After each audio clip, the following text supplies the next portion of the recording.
Welcome to this introductory video series on data science.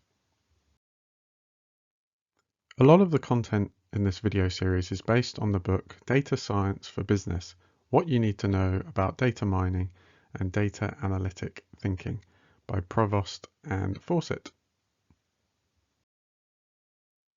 First off, let's talk about data processing and big data. There is a lot to data processing that is not data science. Data engineering and processing are critical to support data science, but they're more general. Many data processing skills, systems, and technologies often are mistakenly cast as data science. Data science needs access to data, and it often benefits from sophisticated data engineering that data processing technologies may facilitate, but these technologies are not data science technologies in themselves. They support data science. Big data essentially means data sets that are too large for traditional data processing systems, and therefore require new processing technologies. As with the traditional technologies, big data technologies are used for many tasks, including data engineering. One of the fundamental principles of data science is that data and the capability to extract useful knowledge from data should be regarded as key strategic assets. As with all assets, it's often necessary to make investments in those assets. This may be in the form of people, a team, technology, time, or even money. We need to allow for the cost of data when undertaking data science projects.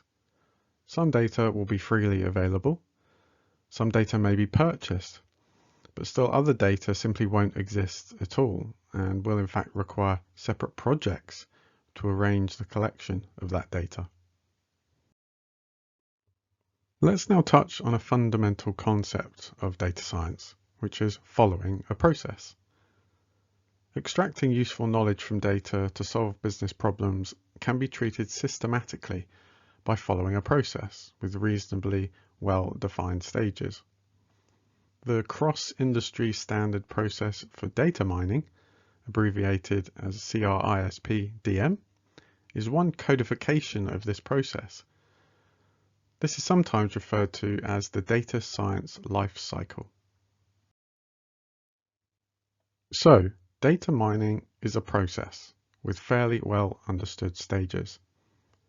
Some of these stages involve the application of information technology, such as the automated discovery and evaluation of patterns from data, while others mostly require an analyst's creativity, business knowledge, and common sense. Another fundamental concept.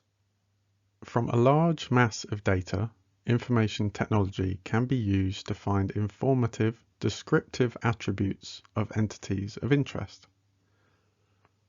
For example, a customer might be an entity of interest, and each customer might be described by a large number of attributes, such as usage, customer service history, and many other factors.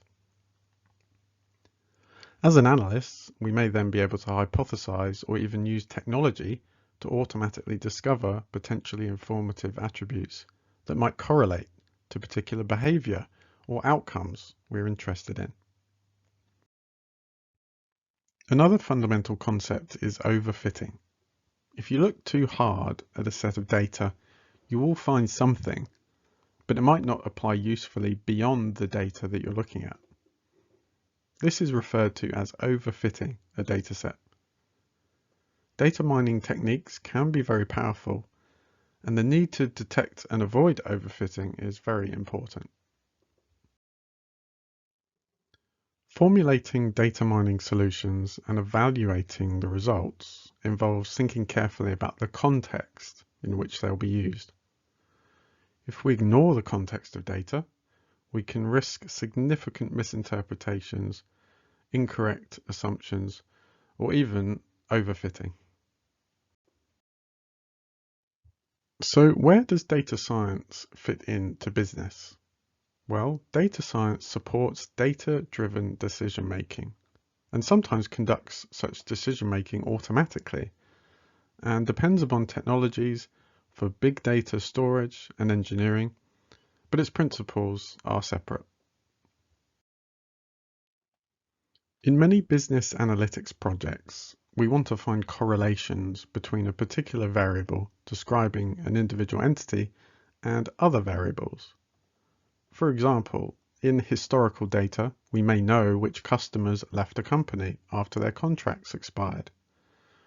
We may want to find out which other variables correlate with a customer leaving in the near future. Finding such correlations are the most basic examples of classification and regression tasks.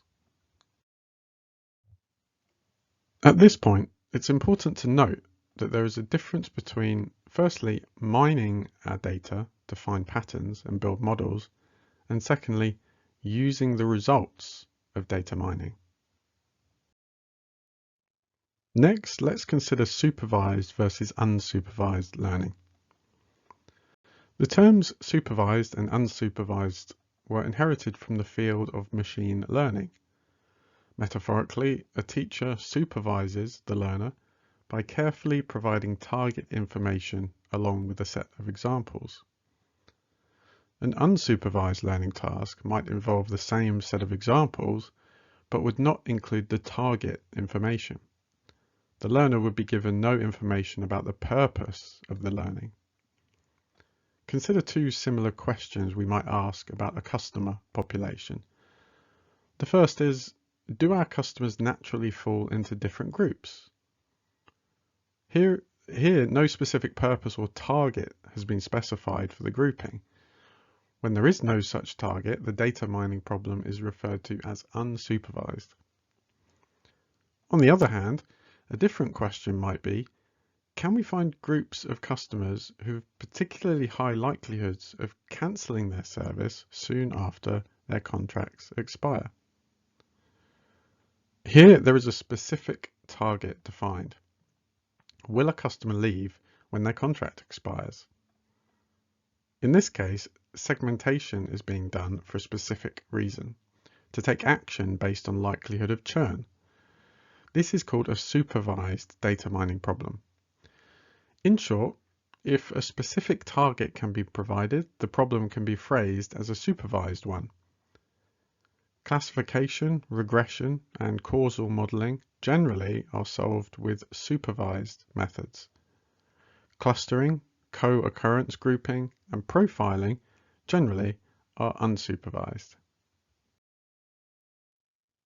When it comes to understanding the data, context is key.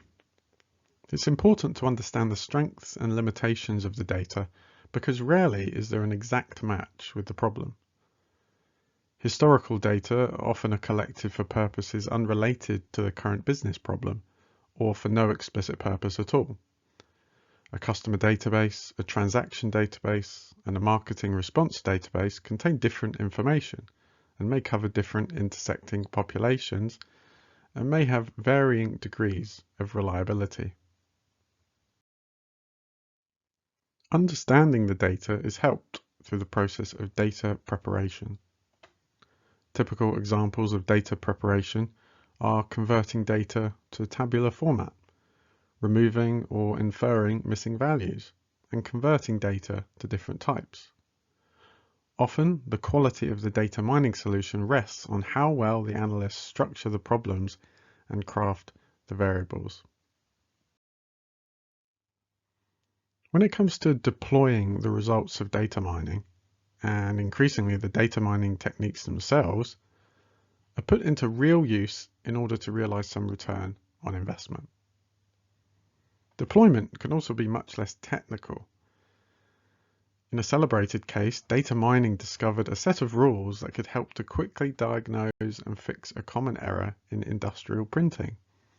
The deployment succeeded simply by taping a sheet of paper containing the rules to the side of the printers.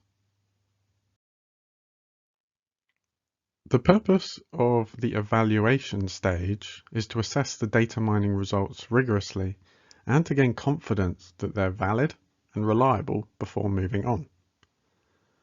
Remember, if we look hard enough at any dataset, we will find patterns, but they may not survive careful scrutiny. We need to avoid the issue of overfitting. As we've already discussed, the primary goal of data science for business is to support decision making, and we need to focus on the business problem we would like to solve and think of the implications of deploying a model that has been developed from data mining activity. For example, an automated fraud detection model may be extremely accurate, perhaps more than 99% by laboratory standards. But evaluation in the actual business context may reveal that it still produces too many false alarms to be economically feasible. How much would it cost to provide the extra staff needed to deal with all those false alarms? What would be the cost in customer dissatisfaction of all those false alarms? So we need to evaluate whether the model is going to do more good than harm. So the evaluation stage may reveal that results are not good enough to deploy, and we need to adjust the problem definition or get different data. Data mining is an exploratory undertaking. Data mining is also a craft, and as with many crafts, there is a well-defined process that can help to increase the likelihood of a successful result.